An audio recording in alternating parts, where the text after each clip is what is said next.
Participantes. La tengo acá enfrente y no la encuentro. Acá está.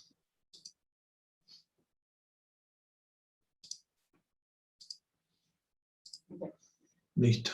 Bueno, seguimos. Entonces, estos interrogantes hemos visto por lo menos el de Salomón, con la falta de fe, los interrogantes que él hace, y tomamos como base 1 Corintios 13, 12 y 13, que dice, ahora vemos por espejo. ¿Cómo vemos? Oscuramente. Mas entonces veremos cara a cara. Ahora, en estos tiempos, antes de verlo cara a cara, conocemos en parte. No volvamos locos a querer saber todo, porque la misma Biblia dice que conocemos en parte. A veces queremos saber todo, queremos saber el por qué, el cómo, el cuándo, todo. Dios nos tiene que decir, no, Dios, y no tiene por qué decirnos todo a nosotros. Por eso Pablo dice, conocemos en parte, vemos oscuramente, pero entonces, en aquel tiempo, conoceré como fui conocido. Y otra vez hace la relación entre en aquel tiempo y ahora. Y ahora permanecen la fe, la esperanza y el amor. Esos tres permanecen. Pero mayor de ellos es el amor. Mayor de ellos es el amor.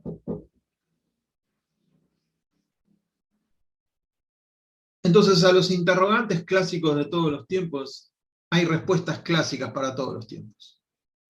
Hasta que Él venga, estas van a ser las respuestas.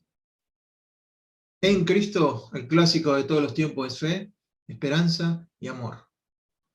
Con esos tres ingredientes, nosotros no necesitamos de nada más. Con estos tres ingredientes, no necesitamos nada más para responder esas preguntas, para sentirnos completos, para sentirnos mimados, para sentirnos amados, para sentirnos todo lo que el Padre quiere que sintamos, porque ya lo hizo todo para que nos sintamos así. Entonces, pudimos ver un poco la falta de fe. ¿Qué era la falta de fe? Y vimos el vacío que ocurre en una persona cuando no tiene contacto con Dios. Aunque conoce de Dios, no tiene un contacto personal. Y se dedica a buscar todas estas preguntas en otro lado que no sean Dios. Lo vimos en Salomón, en Eclesiastés, donde él dice, todo es vanidad. Y esa es la conclusión a la que él llega. Todo es vanidad. Todo es como perseguir el viento. Nada tiene sentido. Por supuesto, lo que no tenía Salomón tampoco era esperanza.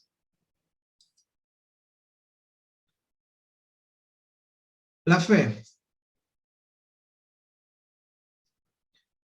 tiene tres ingredientes principales. Una que llega al intelecto de la persona.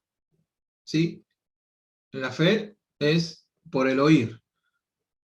Yo tengo que saber, o sea, mi intelecto tiene que entender qué me están diciendo. Tiene que entender que la fe viene por el oír y el oír la palabra de Cristo. Entonces, el ingrediente fe viene por una persona que se llama Jesús y que me habla. No hay otra forma. Que me habla de las distintas maneras. Puede ser que me hable leyendo la escritura, puede ser que me hable escuchando a algún maestro, puede ser que me hable hablando con alguien en la calle, puede ser que me hable a través de la naturaleza, puede ser que me hable como él quiera. Pero la fe viene por el oír la palabra de Cristo. No hay otro recurso. Entonces, si Eduardo quiere tener fe, no la puede producir él, porque la fe viene por el oír la palabra de Cristo.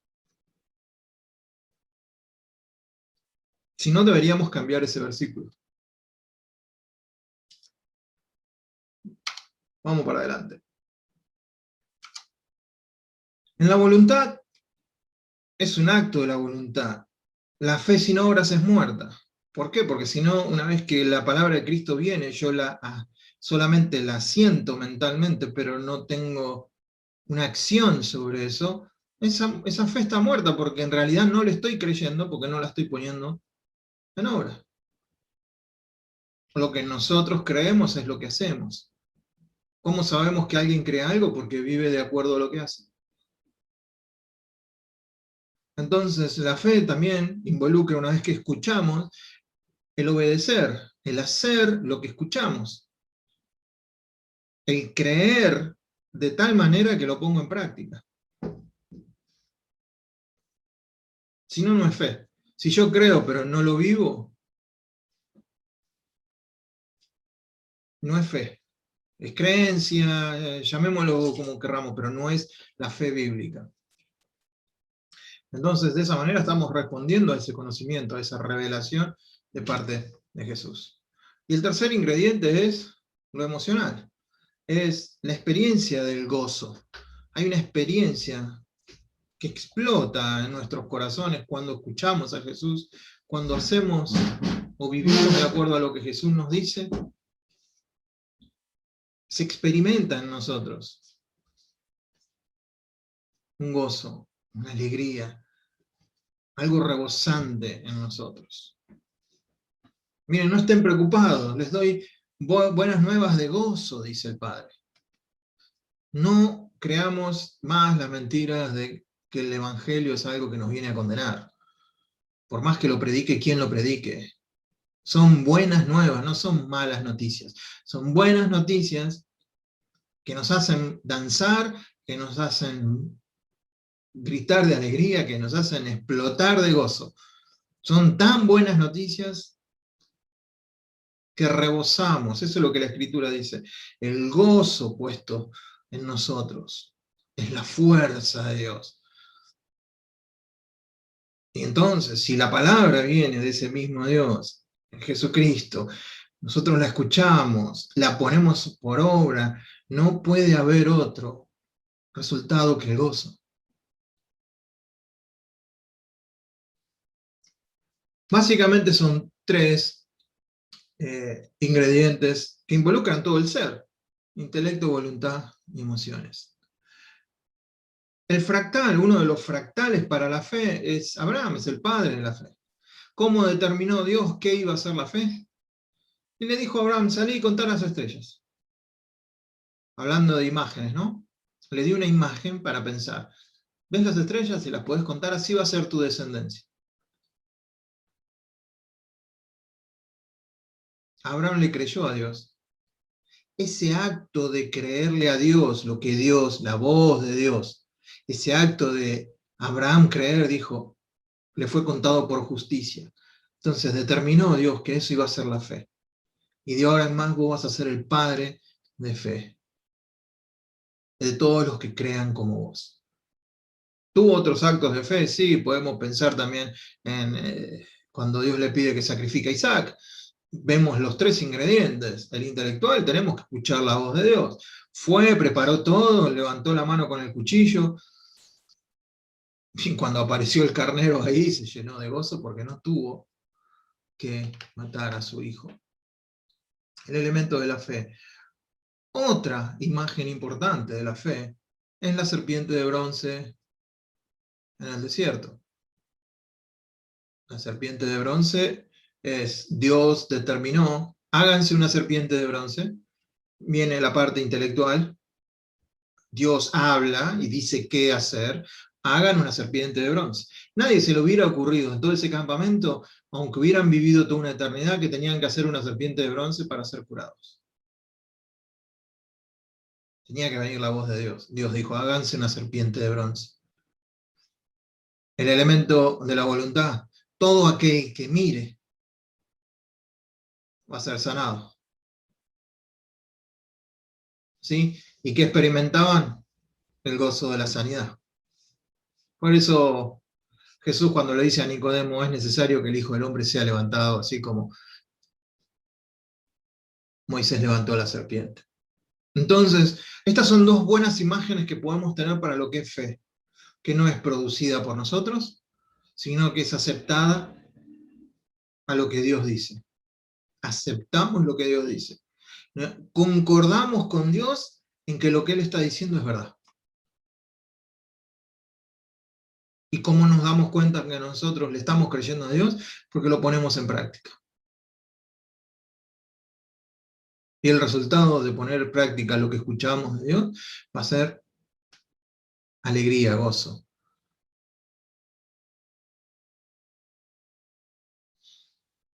¿Hasta acá alguna pregunta en cuanto a la fe? Vamos a dejar la fe y vamos.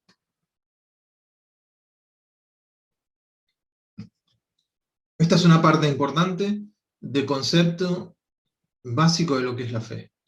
Acuérdense que nosotros somos salvos por fe, porque le creímos a Dios lo que Él dijo, y entonces nos dio por gracia el regalo de la salvación. No hicimos nada, solo creímos. Y después, pasado el tiempo, nos encontramos creyendo. Entonces, eso es fe. Pero no la producimos nosotros. La fe viene por el oír. Bien, si no hay preguntas, seguimos con...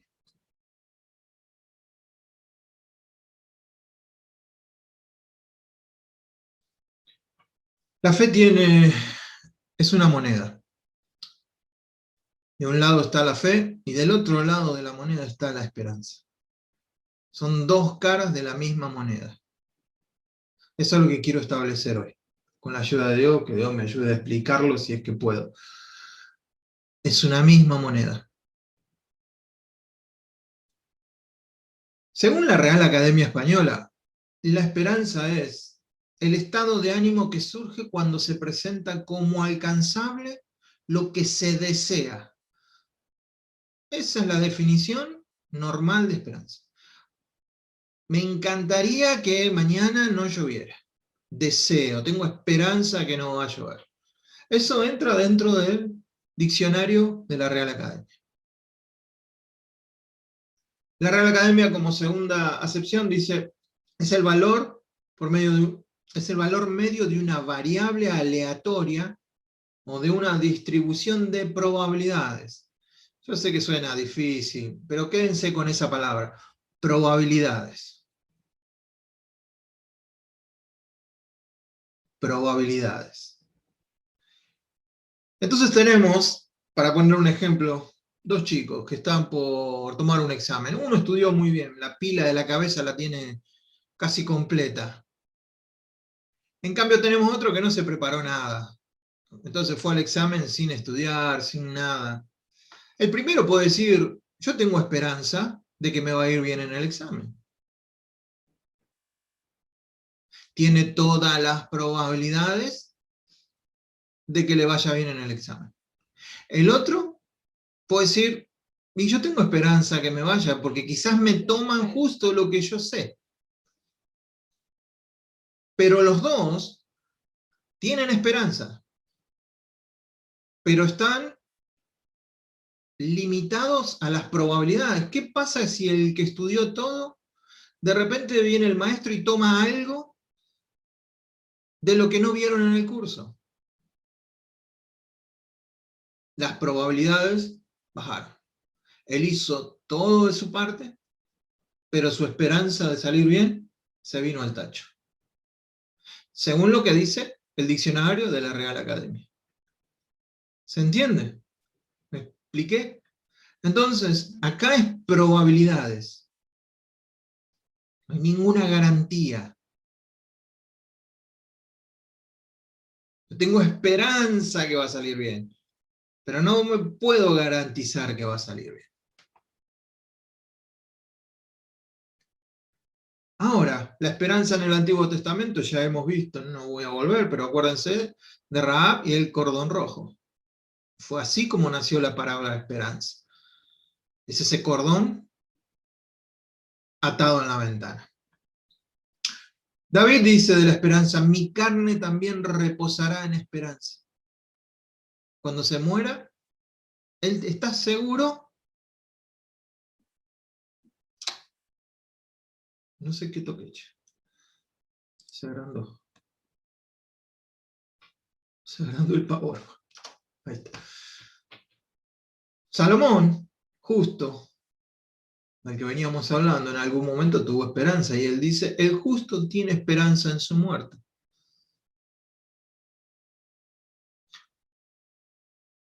Así es como se usa la palabra esperanza en el Antiguo Testamento. Hay ciertas probabilidades, hay cierta seguridad. Distinto a la Real Academia. En el Nuevo Testamento se usa generalmente como una expectativa confiada de una bendición futura. Es exactamente la idea de esperar el colectivo en una parada. Vos sabés que el colectivo va a pasar por ahí porque ha pasado siempre por ahí. No sabés exactamente cuándo, pero salís al medio de la calle, estirás el cuello a ver si viene. No, por eso se apura el colectivo. Como expectante, pero... Es una expectante, es una espera expectante, pero segura de que va a venir.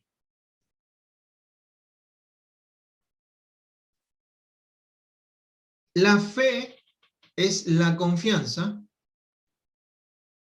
de que en verdad sucederá lo que esperamos. Esta es la definición de fe en la Biblia.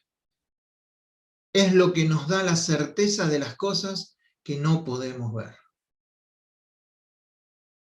La fe, la otra cara de la moneda, lo que ha dicho, la fe viene por el oír la palabra de Cristo. Si Cristo lo dijo, esa confianza de quien lo dijo me garantiza que sucederá lo que estoy esperando a futuro. ¿Quién me lo garantiza? ¿Mis esfuerzos? ¿Me lo garantiza mi cuidado, mi estudio, mis capacidades, mis ritos, mi comportamiento? ¿Quién me lo garantiza? Jesús. La palabra que vino de Jesús. Entonces, por eso la esperanza es segura. Fíjense, porque en esperanza no dice en fe hemos sido salvos. Dice, porque en esperanza hemos sido salvos. Pero esperanza que es vista no es esperanza. Pero ¿quién espera lo que ya ve? Nadie, sería la respuesta. Pero si esperamos lo que no vemos, con perseverancia lo esperamos ansiosamente, bendito sea el Dios y Padre nuestro Señor Jesucristo, que nos ha bendecido con todas las bendiciones en los lugares celestiales en Cristo. Estamos atados a ese hilo. Él dijo que íbamos a ser salvos en Cristo. ¿Vos le creíste? Entonces ya del otro lado de la moneda hay fe. De este lado de la moneda hay esperanza. ¿De quién depende que se cumpla? ¿De vos? ¿O de él? Depende de él. Entonces tenemos el diccionario de la Real Academia versus la voz de Jesús. En el diccionario de la Real Academia hay porcentajes para la esperanza, es variable. Depende de circunstancias, situaciones. En cambio, la esperanza que viene de la palabra de Jesucristo es, ¿qué porcentaje segura? 100%. Entonces, si lo que él dice es 100% seguro, lo que él dice es fe. Si yo lo acepto, ahora solo me queda esperar. Pero no voy a esperar a ver si se cumple. No voy a esperar a ver si quizás se dan las posibilidades. Voy a esperar lo que es 100% seguro. Porque no está determinado por probabilidades, no está determinado por circunstancias, está determinado por lo que él dijo. Vas a ser salvo, vas a estar conmigo toda la eternidad. Yo ya te di todas las bendiciones espirituales en Cristo.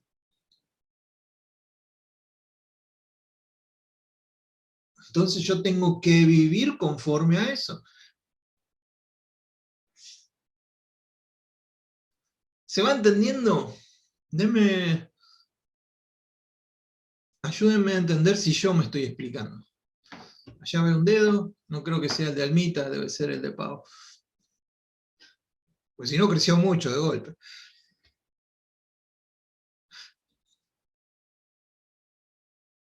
Es importante entender esto para lo que vamos a ver después. Esta es la base, el cimiento de lo que vamos a edificar después. Si entendemos fe y esperanza, después vamos a poder ver la fe, la esperanza y el amor. Es lo que tenemos ahora. Entonces, si alguien te pregunta, pero ¿qué fe? Que puedas tener la capacidad de decir, es esto, esto y esto, es lo que Dios dice, la fe viene por el oír, es la palabra de Cristo. Una vez que vos lo aceptás, eso es fe. Jesucristo te dice, si crees en Él vas a ser salvo. ¿Lo crees? Sí, lo creo. Entonces, es salvo. Ahora tenés esperanza de salvación. ¿Qué porcentaje de esperanza tenés? 100%, porque lo dijo Él. No está sujeto a variables, no está sujeto al dólar blue, no está sujeto al Bitcoin, no está sujeto a nada. Está sujeto a su palabra. Y Él no es hombre ni hijo de hombre para mentir. No se va a arrepentir. No hay ni sombra de variación en su determinación.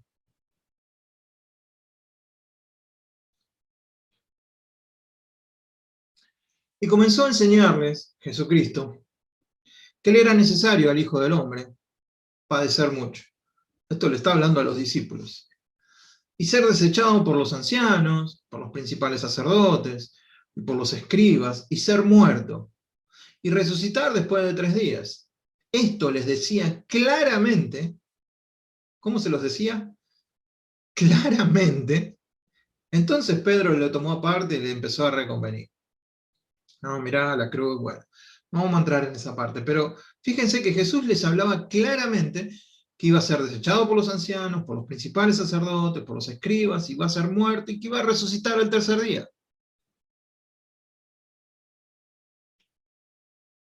Esto era palabra de Cristo. Habiendo salido de allí, Marcos 9, vimos Marcos 8, Marcos 9. Habiendo salido de allí, caminaron por Galilea y no quería que nadie lo supiese, porque enseñaba a sus discípulos y les decía: el Hijo del Hombre será entregado en manos de hombres y le matarán, pero después de muerto, resucitará al 3er día. Pero ellos no entendían esta palabra y tenían miedo ¿de qué? De preguntarle.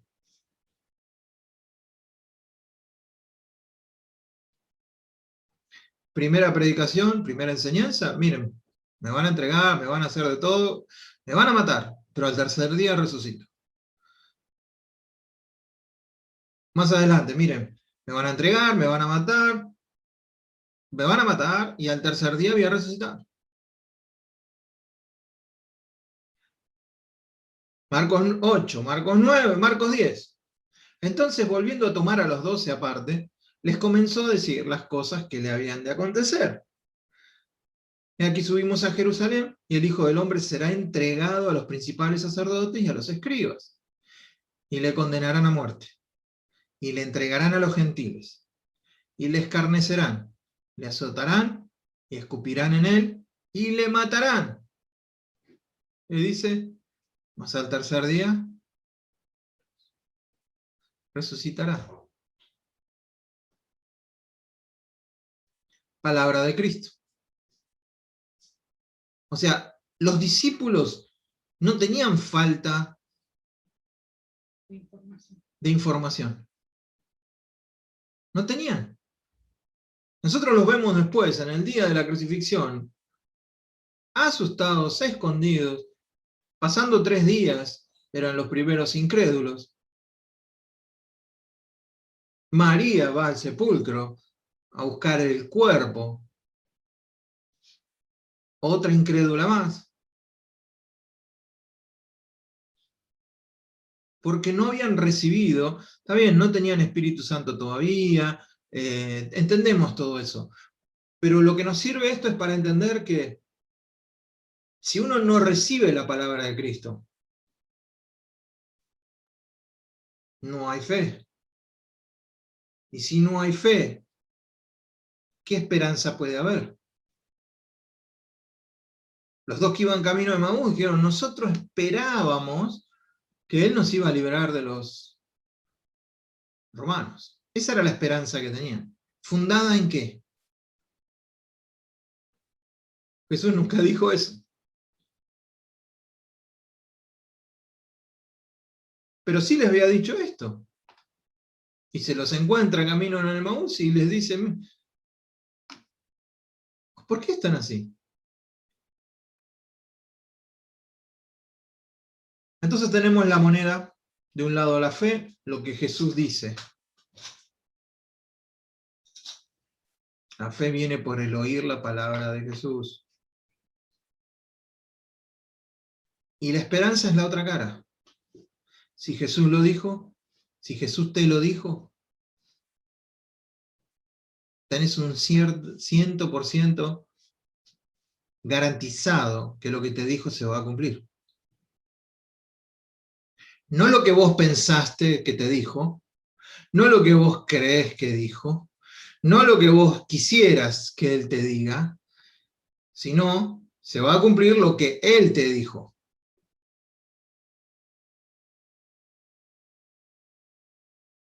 O lo que Él dijo a la iglesia.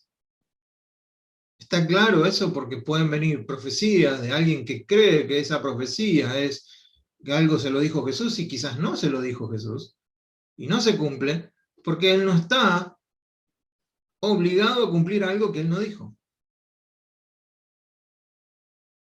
Entonces nuestra esperanza tiene que estar basada sobre lo que Él nos dice a nosotros.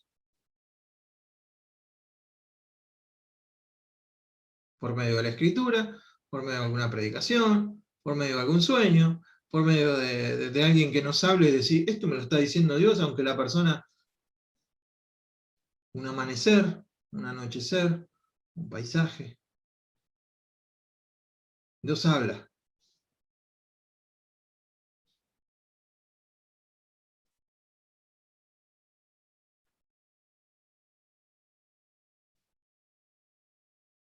Y ahí estamos nosotros,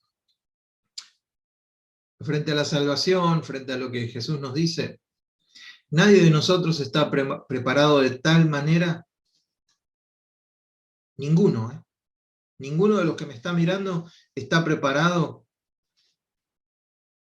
para recibir las bendiciones que Dios tiene. Todos somos el estudiante que no estudió. Todos somos el estudiante incapacitado, inhabilitado, que no tiene habilidad, que no se esforzó, que nada. Nuestra esperanza está porque estamos en el que hizo el examen por nosotros. Nuestra esperanza está en Cristo. Si nuestra esperanza está en nuestras habilidades, si nuestra esperanza está en nuestros esfuerzos, eso no lo podemos llamar fe, porque eso no es lo que dijo Jesús. Es una ilusión. Estoy tentado a decir que también es una mentira, que la podemos creer y vivir por ella.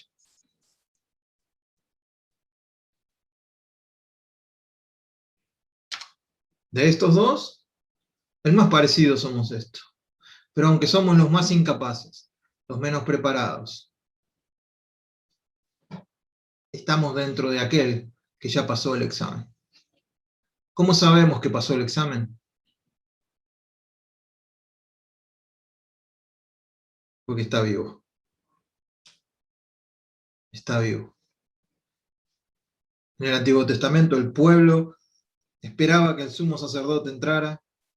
En ese lapso entre que entraba al lugar santísimo y salía, no se sabía si iba a haber perdón para el pueblo.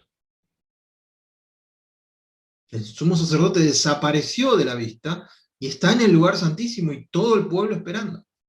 Una vez al año podía entrar. ¿Cuándo empezaba la fiesta? ¿Cuándo entraba? ¿Cuándo empezaba la alegría, el gozo, el salto, el canto, la adoración, la alabanza, la fiesta? ¿Cuándo comenzaba? Cuando el sumo sacerdote salía vivo. Porque eso significaba un año más de perdón. Un año más que podían estar en paz con Dios. Y se regocijaban y hacían fiesta y celebraban y vivían ese día como un día de celebración. Ahora nosotros tenemos un sumo sacerdote que no entró en el tabernáculo hecho de mano. Entró en la misma presencia de Dios. Murió. Entró al lugar santísimo. Y al tercer día, ¿cómo dijo? Resucitó. Y porque Él está vivo, ya nosotros no tenemos más pecado. El Cordero de Dios que quita, que borra, que limpia el pecado para siempre. En esa persona estamos nosotros.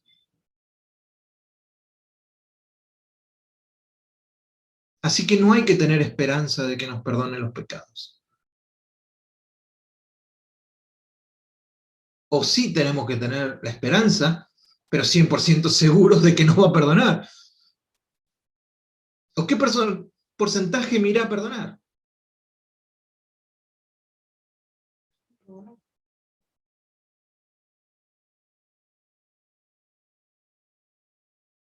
¿O será que ya nos perdonó?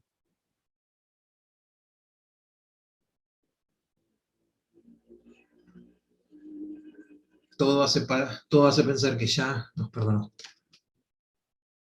de todos los pecados. Estamos en paz con Dios. Dios se reconcilió con el mundo.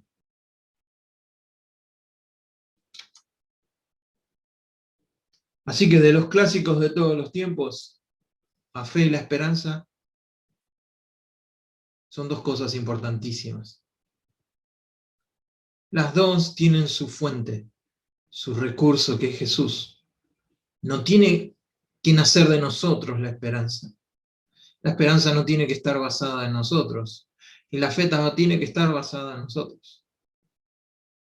Si no, sería una moneda trucha, sin respaldo. Sería un patacón. Sería un austral hoy en día. No serviría para nada. Sin embargo, tiene el respaldo de la palabra de Cristo y yo puedo estar 100% seguro que se va a cumplir. Por quien lo dijo, por quien lo garantiza. Porque tiene el respaldo más grande que hay sobre el universo, esa palabra. Entonces cuando leemos la palabra o escuchamos que Jesús nos está hablando, no es algo normal. Aceptémoslo, tenés razón, Jesús. No razonemos, no intentemos razonar a ver si lo entiendo o no lo entiendo. No, es verdad, te creo. Abraham creyó en esperanza contra esperanza. ¿Por qué? Porque él no podía tener hijos, su esposa no podía tener hijos, ya era de edad avanzada, y lo que Dios le estaba prometiendo era casi una locura. Pero le creyó. Esa creencia determinó lo que para nosotros hoy es fe. Y vivió conforme a eso. Es más, hasta le cambió el nombre. ¿Metió la pata en el camino o fue perfecto? No, metió la pata. Pero eso no invalidó la promesa de Dios, porque la promesa no estaba sobre el comportamiento de Abraham, sino por quien lo había dicho. La promesa que está sobre tu vida no depende, la promesa la hizo Él, no depende de lo que vos hagas.